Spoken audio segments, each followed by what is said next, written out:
দপ্তরে আগুন লাগাটাই যৌক্তিক, আগুন লাগাটাই কথা। আগুন যদি না লাগে তাহলে সজীব ওয়াজেদ জয়ের আইসিটি দপ্তরকে ব্যবহার করে লুটপাট এইটা তো প্রকাশ হয়ে যাবে। আজকে সচিবালয়ের এই দপ্তর পুড়ে যাওয়ার পিছনে যারা কারণ খুঁজে না পান তারা একটু বুঝে নেন যে এই দপ্তরে আগুন লাগাটাই যৌক্তিক কিনা। না, এই দপ্তরে আগুন লাগাটাই যৌক্তিক, আগুন লাগাটাই কথা। আগুন যদি না লাগে তাহলে সজীব ওয়াজেদ জয়ের আইসিটি দপ্তরকে ব্যবহার করে লুটপাট এইটা তো প্রকাশ হয়ে যাবে। এবং ওইটাই কিন্তু আসিফ মাহমুদ বলছিল যে তারা একটু গোছাচ্ছিল হাজার হাজার কোটি টাকা লুটপাট কিভাবে হয়েছিল সেইটা, এবং পুরাটা পুড়ে ছাই হয়ে গেছে, পুরোটা পুড়ে ছাই হয়ে গেছে।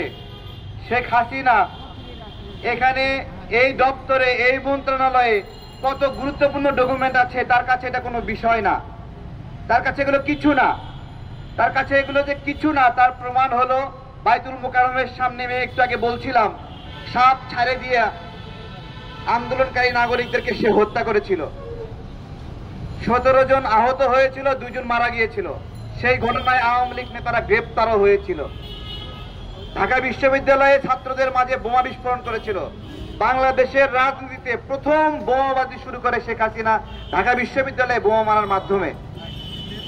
সুতরাং এই বিষয়গুলো আমাদেরকে বুঝতে হবে যে কেন এখানে আগুন লাগাটা স্বাভাবিক, এতদিন দেরি হয়েছে এইটাই অস্বাভাবিক, এইটাই অস্বাভাবিক।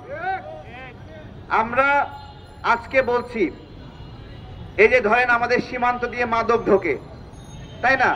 সীমান্তে যারা আছে তারা তো মাদকটা আটকালেই মাদক বন্ধ হয়ে যায়, তাই না? বন্ধ হয়ে যায় না?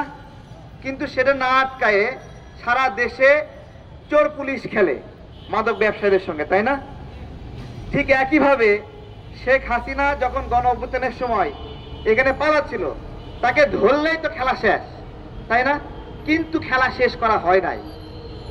খেলা শেষ না কইরা তাকে পালায় দিয়া এই যে দেশের বিরুদ্ধে লাগাতার ভাবে ষড়যন্ত্র অব্যাহত আছে তাকে ছাইরা দিয়া এখন আমরা চোর পুলিশ খেলতেছি।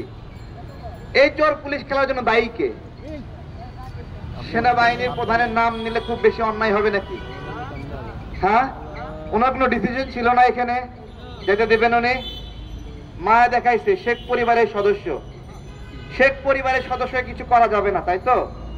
শেখ পরিবারের কোন সদস্যকে এই সরকার গ্রেপ্তারের জন্য কোনো কার্যক্রম করেনি, কোনো কার্যক্রম, কোনো তৎপরতা নাই, কেউ গ্রেপ্তার হয়নি, একজন গ্রেপ্তার হলো না। কেন? ওইদিকে গ্রেপ্তার করবেন না আর এদিকে গুপ্ত হত্যা হবে, তাহলে দায়টা আপনারা নেবেন না কেন? এবং এই যে গুপ্ত হত্যা বিষয়ে আমাদের স্বরাষ্ট্র প্রতিমন্ত্রী একটা বারো একটা কোনো বক্তব্য দেয়নি।